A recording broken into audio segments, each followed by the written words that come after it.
قریب برادر پڑوسی ہیں، ہمارا کلچر بھی ایک ہے اور رشتہ داریاں بھی تقریباً آپس میں جڑی ہوئی ہیں۔ سوال یہ ہے، کیا یہ ممکن ہے کہ جیسے ایران کے ساتھ ہوا ایسے ہی پاکستان کے ساتھ بھی خدا نخواستہ کل ہو؟ جب ہم حالات کا جائزہ لیتے ہیں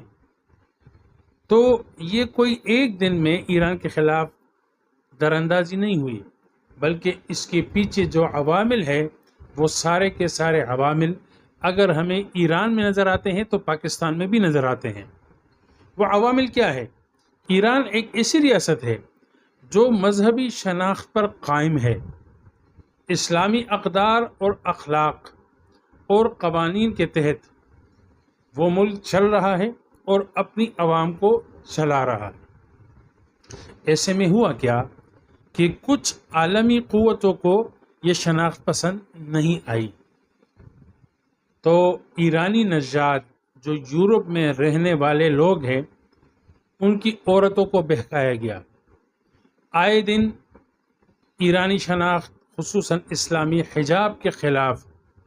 تحریکیں چلائی گئی اور حجاب کے تقدس کو پامال کر دیا گیا۔ عورتیں بغیر کپڑوں کے روڈوں پر نکلی، اپنے کپڑوں کو جلایا اور حجاب کو جلایا، اور یہ تأثر پوری دنیا کو دیا کہ ایران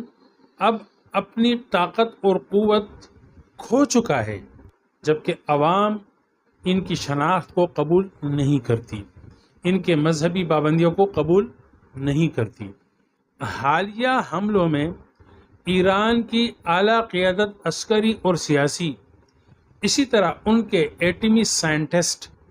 چن چن کر ان کو نشانہ بنایا گیا اور کوئی نشانہ خطا نہیں گیا۔ یہ چیز ہمیں اس بات کا پتہ دیتی ہے کہ اسرائیل نے صرف بیرونی پلاننگ نہیں کی بلکہ ایران کے اندر اپنی جاسوسی نظام کو مضبوط کیا، اپنا انٹیلیجنس نیٹ ورک انتہائی مضبوط انہوں نے رکھا۔ ایک ایران کے خلاف جو بیانیہ عالمی سطح پر بنتا ہے وہ ایران کے اندر بھی چلتا ہے پوری قوت کے ساتھ، ایران کے باہر بھی چلتا ہے پوری قوت کے ساتھ، اور جب دشمن قوتوں کو یہ باور ہوتا ہے، یہ یقین ہوتا ہے کہ اب اندر کا راستہ ہمارے لیے صاف ہے، مطلب ریاست کھوکھلی ہو چکی ہے، عوام اور ریاست میں، عوام اور فوج میں اب دوری آ چکی ہے،